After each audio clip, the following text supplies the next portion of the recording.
जिस तरीके की अभी सिचुएशन हम देख रहे हैं मार्केट को लेकर, लगातार एक के बाद एक झटके मार्केट में लगे हैं, तो ऐसे में कई तरह की सलाह ये दी जा रही है कि अब बॉन्ड की तरफ शिफ्ट हो जाओ। क्या आप मानते हैं ऐसा? बिल्कुल भी नहीं। हम्म। आप आज बॉन्ड की तरफ शिफ्ट हो जाएंगे, मार्केट कल को फिर बढ़ जाएगा, तो आपकी जो जब फिर आप इन्वेस्ट करेंगे तो आप ऊंची प्राइस में इन्वेस्ट करेंगे। हम्म। तो जो अभी आपको मार्केट में अपॉर्चुनिटी मिला हुआ है हम्म। उसका आप फ़ायदा लीजिए। मैं छोटा सा एग्जांपल देता हूँ, 2020-21 के आसपास में, हाँ। चाहे वो नोएडा का मार्केट हो, गुड़गांव का मार्केट हो, बहुत सस्ती फ्लैट मिल रही थी। मिल रही थी ना? कोविड का दौर था। मिल रहा था ना? क्यों मिल रहा था? क्योंकि उस समय से हर कोई बेच रहा था, हाँ। खरीद कोई नहीं रहा था। राइट। जब सारी दुनिया बेच रही हो ना तो आपको खरीदना चाहिए, और जब सारी दुनिया खरीद रही हो, और जिन्होंने खरीदा वो आज आज देखिए देखिए कितना फायदा उन्हें 2x मिल रहा 3x 4x हो चुका है पैसा। है। आज हम रिग्रेट कर रहे हैं ना कि ओह मैंने उस समय ले लिया होता तो कितना बढ़िया होता मेरे लिए। तो बिल्कुल। आज वही अपॉर्चुनिटी है। आज से 2 साल के बाद, 3 साल बाद आप रिग्रेट करेंगे कि यार मैं, ये जब वॉर हुआ था उससे मार्केट टूटा था, मैं ले लेता। आज से 6 महीने पहले, 1 साल पहले हम रिग्रेट करते थे ना, जब मार्च 2020 में कोविड के टाइम में मार्केट टूटा था, वो काश मैं उस समय इन्वेस्ट कर दिया होता, हाँ। तो आज मेरा भी 15-20-25% रिटर्न आ रहा होता। बिल्कुल। तो ये टाइम आपको रिग्रेट करवाएगा अगर आप इन्वेस्ट नहीं करते तो। ये इससे बढ़िया टाइम मुझे नहीं लगता कि एक इन्वेस्टर्स के लिए, एक वेल्थ क्रिएटर के लिए आ सकता है। बिल्कुल, आपने बिल्कुल सही बात बोली है। और अक्सर आप कहीं ना कहीं लॉन्ग टर्म की सलाह देते हैं, और ये हमेशा कहते हैं कि जब ऐसी सिचुएशन आ जाए तो बिल्कुल पैनिक नहीं होना चाहिए, बल्कि खुश होना चाहिए, क्योंकि देखिए सस्ती यूनिट्स उन्हें लगातार मिलती रहेंगी। बिल्कुल सही बात है। आजकल T20 का ज़माना है ना? अ, चौका छक्का कौन मारता है? जो पिच पे टिका हुआ है वही तो चौका छक्का मार सकता है ना। जो पेवेलियन जा चुका है वो क्या मार सकता है क्या? वो रन, रिग्रेट ही कर बैठता है। ठीक है, अगर आज मौसम सही नहीं है, वॉर चल रहा है, तो आप 1 रन 2 रन लीजिए ना। किसने कहा है आपको कि आप चौका छक्का मारिए? अच्छा। अगर आप एक बार वापस चले गए पेवेलियन ना, अगर एक बार आपने यहाँ से पैसा निकल करके आप बॉन्ड में शिफ्ट हो गए, तो मार्केट आज जहाँ है वहाँ से अगर 15% 20% बढ़ता है तो आपका तो कोई फ़ायदा नहीं होगा ना। अच्छा, इस बीच ना कहीं ईटीएफ्स की जब भी हम बात करें, अब इसका क्रेज भी देखिए बहुत बढ़ता जा रहा है, क्योंकि जब हमने देखा कि सोने के चांदी के रेट बढ़ गए थे, उसके बाद फिर हमने करेक्शन देखी, तो ऐसे में लोगों ने ईटीएफ में भी पैसा लगाना शुरू कर दिया था। ऐसे में मैं आपसे जानना चाहूंगी कि क्या एडवाइस आप करना चाहेंगे, एक तरफ ईटीएफ एक तरफ एसआईपी, किस और भेजना चाहेंगे आप इन्वेस्टर कहीं को? पे भी पैसा लगा सकते हैं। ईटीएफ का भी पैसा इक्विटी में ही जाता है, और म्यूचुअल फंड्स का जो पैसा है, सिप का भी पैसा है, वो इक्विटी में ही जाता है। तो आप कहीं पे भी इन्वेस्ट कर सकते हैं। डिपेंड कहाँ करता ज्यादा प्रॉफिट मिलेगा? डिपेंड करता है कि इस ईटीएफ में भी काफ़ी ईटीएफ्स है। राइट। डिपेंड करता है कि आपका रिस्क एपेटाइट कितनी है। राइट। अगर आपके पास रिस्क एपेटाइट है तो आप ईटीएफ की तरफ जाइए। आपको लगता है कि नहीं मुझे डाइवर्सिफिकेशन चाहिए तो आप म्यूचुअल फंड की तरफ जाइए। ये डिसीजन ना जो इन्वेस्टर्स है अपने एडवाइजर के साथ बैठ करके तब उनको लेना चाहिए कि उनका गोल क्या है, पर्पस क्या है इन्वेस्ट करने का, उनके पास टाइम कितना है। उस हिसाब से ये कैलकुलेशन होता है। अच्छा, फ्लक्चुएशन मार्केट में आप न्यू बिगनर को सलाह देंगे कि तुम निवेश कर लो? बिल्कुल, क्यों नहीं करना चाहिए? बिल्कुल करना चाहिए। बिल्कुल करना चाहिए। तभी तो आपको पता चलेगा कि आज से 2 साल बाद, 3 साल बाद, 4 साल जब मार्केट अच्छा होगा तो आप एक एक्सपीरियंस तो लोगे, यार जब मार्केट टूटा था तो मैंने इन्वेस्ट किया था। तो सी, इन कोई भी इन्वेस्टर्स हो, न्यू इन्वेस्टर्स हो, बिगनर्स हो या सीजन प्लेयर हो, ऐसी मार्केट में तो सबको इन्वेस्ट करना चाहिए। बिल्कुल। चलिए अगर आप सिर्फ स्मूथ रोड पर ड्राइव करेंगे ना तो आप अच्छे रेसर ड्राइवर नहीं हो सकते। बिल्कुल बिल्कुल सही कहा आपने। अच्छा, एक व्यूवर्स का एक और कमेंट है, उनका ये कहना है कि मार्केट बहुत बार नेगेटिव रिटर्न भी देता है। लॉन्ग टर्म में 10 से 12% रिटर्न मिलता है, करोड़ों का तो बस सपना रह जाता है। ऐसे में हमें करना क्या चाहिए? सपना पूरा होता है और पूरा इसी मार्केट में होता है। लॉन्ग टर्म की जब भी हम बात करते हैं तो 12 साल 15 साल आप इन्वेस्टमेंट रखिए तो पैसा वेल्थ क्रिएट होगा। आयरनी क्या है कि हम 10 साल के लिए ना एफडी में इन्वेस्ट करके छोड़ देते हैं। हम भूल जाते हैं कि मेरा बैंक उस पैसे पे क्या कर रहा है। वहाँ पे 6% 7% से ज़्यादा इंटरेस्ट तो नहीं आता। बट जब भी हम इक्विटीज़ में, म्यूचुअल फंड्स में, ईटीएफ में पैसा लगाते हैं, आप रोज़ देखना शुरू कर देते हैं। बिल्कुल। है ना? क्यों देखना शुरू कर देते हैं? मार्केट चल रहा है, फियर में है हमें, मेरा पैसा बर्बाद तो नहीं हो जाएगा। यार ये पैसा कहाँ जा रहा है? हिंदुस्तान के टॉप 50 कंपनीज में जा रहा है, हिंदुस्तान के टॉप 100 कंपनीज में जा रहा है। हम्म, आज वॉर की सिचुएशन पे भी क्या आपका जो एक्सपेंस है वो कम हुआ है या वैसे ही का वैसे ही है? बिल्कुल वैसा ही चल वैसे रहा ही है। है, हाँ, और ये बढ़ेगा, कम तो नहीं होगा। अब सिलेंडर के दाम चाहे आसमान पहुंच जाए, अब खाना तो इंसान खाएगा ही। खाएगा ही खाएगा ना। अब मुझे बताइए, जो आपकी लाइफ स्टाइल है, जो आपके एक्सपेंसेस है, वो ना कम होगा, बढ़ेगा ही। जब बढ़ेगा यानी आप प्रोडक्ट खरीदेंगे ना, हाँ, जो भी प्रोडक्ट्स हैं, चाहे वो आप लाइफ स्टाइल प्रोडक्ट्स ले लीजिए, आप कॉस्मेटिक्स ले लीजिए, आप कुछ भी ले लीजिए, अगर आप कहीं ना कहीं से खरीदेंगे तो कोई ना कोई सेलर तो होगा ना। बिल्कुल। एफएमसीजी प्रोडक्ट्स है, वो बिक रहा है ना मार्केट में, यानी प्रोडक्शन बढ़ रहा है ना। प्रोडक्शन बढ़ेगा तो उस कंपनी का प्रॉफिट भी तो आएगा ना, और आप उसी में पैसा लगा रहे हैं, है ना। तो मार्केट कहीं पे भी हो, आपको डरने की ज़रूरत नहीं है। अगर मार्केट टूट रही है तो ज़रूर पैसा लगाना चाहिए आपको, सेल में तो ज़रूर लगाना चाहिए, तभी आपका फ़ायदा, तभी आपका वेल्थ क्रिएट होगा। बिल्कुल। अच्छा, टूटती हुई मार्केट में एक आम निवेशक करोड़पति बन सकता है? क्यों नहीं बन सकता? टूटती हुई मार्केट में ही बन सकता है, क्योंकि जब मार्केट चल रहा है ना, तो आप 7%, 8%, 10% का रिटर्न आप बनाते हैं, 12% रिटर्न बनाते हैं, ये बनाते हैं ना। लेकिन जब मार्केट टूटी हुई है, मैं एक छोटा सा एग्जांपल देता हूँ। 2020 में जब मार्केट टूटी हुई थी, जब रियल एस्टेट मार्केट टूटा हुआ था, जो उस समय जिसने इन्वेस्ट किया था, आज उसका 3 टाइम्स हो चुका है, यानी 300% का रिटर्न तो आ गया ना।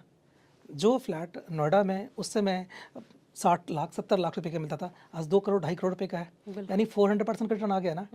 लेकिन किसी ने अगर 1 साल पहले लिया, जब मार्केट चल रहा था, तो क्या उसका 1.5 करोड़ का 3 करोड़ रुपए हो गया क्या?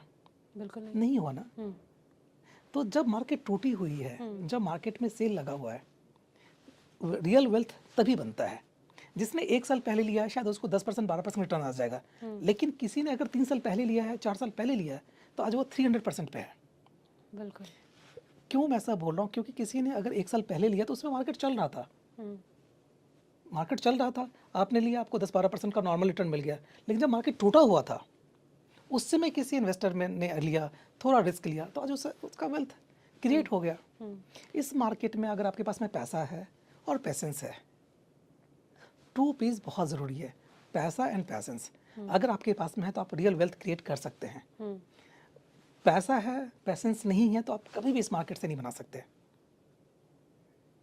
तो मेरा रिक्वेस्ट भी है, एडवाइस भी है कि प्लीज़ प्लीज़ प्लीज़ इस मार्केट पे आप इन्वेस्टेड रहिए।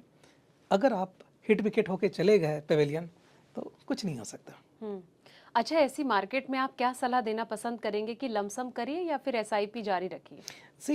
ऐसी मार्केट में अगर आपके पास पैसा है तो आप लमसम भी कर सकते हैं। एटलीस्ट जो भी आपके पास में फंड है, उसका 50-60% तो आपको इन्वेस्ट करना चाहिए ऐसी मार्केट में, और 50% रखिए। अगर मार्केट टूटता है तो थोड़ा और इन्वेस्ट आप कर दीजिएगा, अगर मार्केट चलेगा तो फिर आप इन्वेस्ट कर दीजिए। लेकिन ऐसी मार्केट में तो आपको लमसम इन्वेस्ट ज़रूर करना चाहिए। लेकिन रिस्क नहीं हो सकता ऐसे में? रिस्क किस अगर चीज़ में नहीं लमसम में अगर देखा जाए तो फिर है? रिस्क किस चीज़ में नहीं है? रिस्क किस चीज़ में नहीं है? अगर आप तकरीबन 10 किलोमीटर से यहाँ पे आप आती होंगे, उस 10 किलोमीटर में आपके आगे भी और आपके पीछे भी तकरीबन हज़ारों गाड़ियाँ होंगी रोड पे।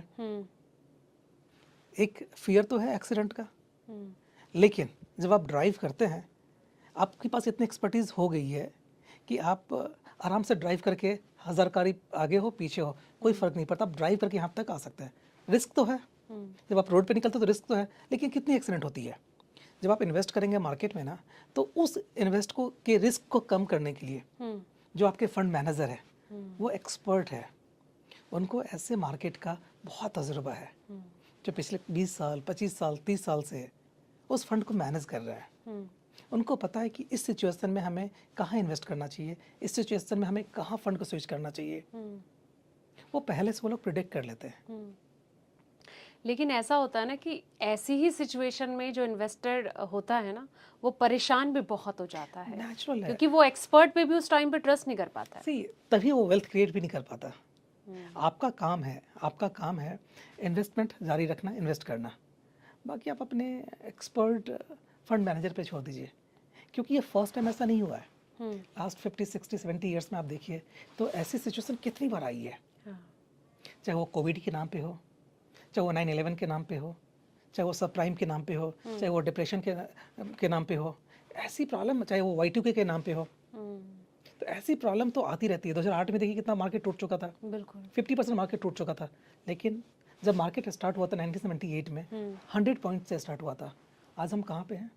80,000 पे है। ये जो जर्नी है फ्रॉम 100 टू 80,000 का, कभी भी स्ट्रेट लाइन तो गया नहीं है।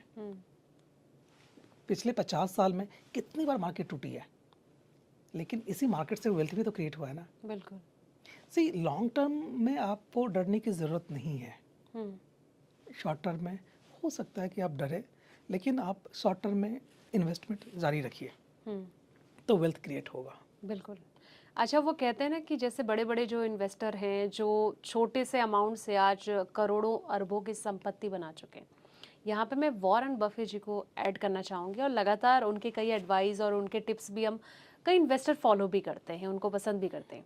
देखिए, उनका तो ये कहना है कि आप जो पैसा बनाओगे वो इक्विटी से ही बनाओगे और टूटती मार्केट में बनाओगे। हालांकि आप भी इसको लेके जोर दे रहे हैं, लेकिन उसके इतर कई ऐसे एक्सपर्ट भी हैं, खास तौर पर अगर मैं रॉबर्ट कियोसाकी जो रिच डैड पुअर डैड के राइटर हैं, काफ़ी सुर्खियों में रहते हैं, वो कहते हैं कि इक्विटी भूल जाओ, महा क्रैश आने वाला है, आपका जो पैसा बनेगा वो तो सिर्फ एसेट क्लास यानी कि गोल्ड सिल्वर से ही बनेगा।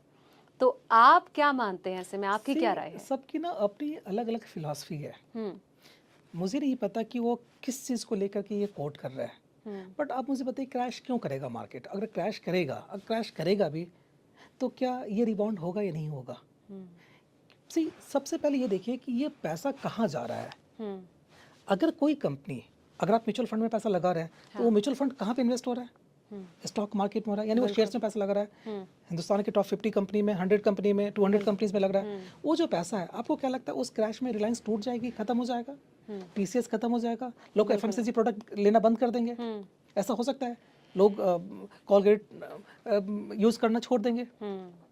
यूज़ तो होगा ही ना, चाहे कुछ भी क्रैश हो। यानी उस कंपनी का प्रोडक्ट अगर बिकेगा तो उस प्रोडक्ट पे प्रॉफिट तो होगा ना। अगर प्रॉफिट होगा तो किसके पास जाएगा? जो स्टेक होल्डर है, जो शेयर होल्डर है। उस शेयर होल्डर के आप भी भागीदार हैं, क्योंकि आपने भी म्यूचुअल फंड के थ्रू पैसा इन्वेस्ट कर रखा है। बिल्कुल। तो मुझे तो ऐसा मानना है कि कौन क्या कहते हैं नहीं कहते हैं, आपका काम है। आज लोग बिजनेस क्यों करना चाहता है या बिजनेस क्यों करता है? हिंदुस्तान में तकरीबन 3% 4% के पास में ना 100% पैसा है। अच्छा, वो क्यों है? क्योंकि वो बिजनेस में है। आप बिजनेस क्यों करना चाहते हैं? इसलिए करना चाहते हैं कि आप ज़्यादा अर्न करना चाहते हैं, इसीलिए लोग बिजनेस करता है ना। तो जो पैसा है आपका वो बिजनेस में जा रहा है। आपके पास में एक्सपर्टीज़ नहीं, आप IT के एक्सपर्टीज़ नहीं है, बट अगर आपको IT कंपनी खोलना है तो क्या करेंगे आप? IT वाले शेयर्स में पैसा लगाएंगे, जो IITian बैठे हुए उस कंपनी को चला रहे हैं, चाहे वो इन्फोसिस हो, TCS हो, किसी भी IT कंपनी में आप पैसा लगा सकते हैं। आपके पास पैसे है लेकिन आपको ऑटोमोबाइल्स का तजुर्बा नहीं है, आप मारुति जैसी कंपनी बना सकते हैं, लेकिन आपके पास तजुर्बा नहीं है, तो आप क्या कर सकते हैं? मारुति की शेयर आप ले सकते हैं, ले सकते हैं ना। तो ये इन्वेस्टमेंट है। आपके पास में पैसा है, आप क्यों ले रहे हैं शेयर्स? क्योंकि ऑफ कोर्स बिजनेस में आप उनके बिजनेस में पैसा लगा रहे हैं। वेल्थ बिजनेस से ही क्रिएट हो सकता है, नौकरी करके नहीं हो सकता। बिल्कुल। अच्छा, एक व्यूवर्स का कमेंट में ले लेती हूँ कि एक व्यूवर ने लिखा है कि सर एक से ज़्यादा SIP हम कर सकते हैं? आप एक नहीं 11 SIP कर सकते हैं, बट आइडियली हमें 4-5 से ज़्यादा SIP नहीं रखना चाहिए, क्योंकि फिर उसको मैनेज करना थोड़ा सा डिफ़िकल्ट होता है। तो आप 5 मैक्सिमम 5 SIP आप रखिए। एक आप ब्लू चिप ले लीजिए, एक आप मिड कैप ले लीजिए, एक आप स्मॉल कैप ले लीजिए, एक फ्लेक्सी कैप ले लीजिए। ऐसे करके कर सकते हैं। अब ऐसा नहीं कि आप लार्ज कैप ले रहे तो 3 कंपनी का लार्ज कैप ले लिया, कोई फ़ायदा नहीं है। आप 5 फंड्स रखिए और अच्छा फंड्स रखिए। अच्छा, एक कमेंट्स और है कि इसमें लिखा है कि ETF SIP सही है या फिर ETF में डेली डिलीवरी लेना सही है लॉन्ग टर्म के लिए, कुछ बताएं सर। सी ETF में डेली डिलीवरी का मतलब हो गया आप प्योर इक्विटी के मतलब में आपका एक्सपोजर हो गया, वो रिस्की हो सकता है। सी इस सीज़न में बारिश होगी ये प्रिडिक्ट किया जा सकता है, लेकिन किस दिन बारिश होगी, किस में बारिश होगी, ये प्रिडिक्ट करना थोड़ा सा मुश्किल है। तो आप हमें पता है कि एक साल में ये यहाँ से यहाँ जा सकता है, लेकिन रोज डिलीवरी लेना ये एक्सपर्ट के बस की बात है। कल अगर ट्रम्प ने कुछ और अनाउंस कर दिया तो शायद मार्केट नीचे भी आ सकता है और मार्केट ऊपर भी जा सकता है। हाँ। आज आपने डिलीवरी उठा ली, कल कोई नेगेटिव न्यूज़ आ गया, फिर क्या करेंगे आप? बिल्कुल। है ना? तो आप इन्वेस्टर्स बनिए, आप सट्टेबाज मत बनिए। इन्वेस्टर रहेंगे तो आपका पैसा बनेगा। सट्टेबाजी में पैसा बहुत कम चांसेस है बनने आजकल लेकिन चल भी तो यही रहा है प्रहलाद जी, हम देख रहे हैं सट्टेबाजी कितनी तेजी से चल रही है। तो लेकिन वो लोग फिर वेल्थ क्रिएट नहीं कर पाते ना। वो लोग करते क्या है, और इन्फ्लुएंस बहुत जल्दी हो जाते हैं बाकी लोग सी भी। सबको क्विक मनी चाहिए। सबको लगता है कि ओवरनाइट हम मेरे पास पैसा आ जाए, राइट? उस चक्कर में होता क्या है कि आप पैसा गंवा देते हैं। मैंने बहुत ऐसे इन्वेस्टर्स को देखा है जो अपना मतलब 1 महीने के अंदर वो निकल चुके हैं मार्केट से, यहाँ तक कि उनको सुसाइड करने का नौबत तक आ गया। तो कभी भी अगर आप ज़्यादा ग्रीडी होंगे तो आप इस मार्केट से पैसा नहीं बना सकते। पेशेंस रखिए, पैसा इन्वेस्ट कीजिए, आप बहुत वेल्थ क्रिएट होगा। लेकिन वो कहते हैं ना कि कहना बहुत आसान हो जाता है, लेकिन जिसका पैसा डूबता है उसी को ही तकलीफ वो फील होती है। सी डूबता तब है जब आप मार्केट से निकल जाते हैं। अगर नीचे जा रहा है, अगर आपका पोर्टफोलियो रेड में है तो वो बुक्स में रेड में है। जब तक कि वो रियलाइजेशन नहीं होगा, ना वो प्रॉफिट है ना लॉस है। कल को वो प्रॉफिट में भी तो था ना, आज से 2 महीने 3 महीने 4 महीने पहले वो प्रॉफिट में था ना, क्या आपने उसको बेचा? नहीं बेचा ना। तो आज आप क्यों, उस समय आपको प्रॉफिट दिख रहा था लेकिन प्रॉफिट था क्या? क्या उसमें से आपने पैसे निकाले? नहीं निकाले ना। तो जो आज नीचे है, रेड में है, तो वो तब आपको नुकसान देगा जब आप उस पोर्टफोलियो को बेच करके आप बाहर निकल जाएंगे। वो जो नॉशनल प्रॉफिट और लॉस है जो बुक्स के अंदर है। हाँ। अच्छा, जिस तरीके से मंदी को लेकर भी कहते हैं कि अभी जो वॉर वाली सिचुएशन हुई थी, उसके बाद ये कहा जा रहा था कि अब मंदी की आहट शुरू हो गई है। क्या आप ऐसा मानते हैं? और दूसरी चीज़ें कि इन्फ्लेशन की जो हम रफ्तार देख रहे हैं, देखिए आज सिलेंडर के दाम कहाँ से कहाँ पहुँच गए। 1,000 रुपये का सिलेंडर अब 5-5, 6-6 हज़ार में मिल रहा है। लोग इतने परेशान हैं कि बस मिल जाए, और कहीं ना कहीं अब इंडक्शन के यूजेस भी शुरू हो गए। ऐसी कंडीशन में आप क्या कहना चाहेंगे जो एसआईपी और एसेट क्लास इन्वेस्टर हैं, इक्विटी इन्वेस्टर हैं, ऐसे में आप उन लोगों को क्या एडवाइस करना एक चाहेंगे फियर कि कहाँ? इन्फ्लेशन है, ये एक फियर इन्फ्लेशन है। जो आप फोमो में अटके हैं। अगर आपको ज़रूरत नहीं भी है सिलेंडर का, आप कहते 2-3 स्टॉक करके रख लें। तो ये एक फियर इन्फ्लेशन है। आप इन सब चीज़ से दूर रहिए। वेल्थ क्रिएट करना है, आप फोकस कीजिए अपने काम पे, अपने बिजनेस पे, और इन्वेस्ट करके छोड़ दीजिए। ये मार्केट का नेचर है, ये ऊपर और नीचे होगा ही होगा। आज वर्ल्ड वॉर हुआ है, आज वॉर हुआ है, आज से 5 साल पहले कोविड था, उससे 5 साल पहले डिप्रेशन था पूरे वर्ल्ड में, उससे 5 साल पहले चले जाइए, 2008 में चले जाइए तो सब प्राइम का था। तो ये सब चलता रहेगा। उससे थोड़ा पहले चले जाइए तो Y2K था, फिर 9/11 था। ये सब चलता रहेगा। उसको आप, वो आपके कंट्रोल में नहीं है। आपके कंट्रोल में क्या है?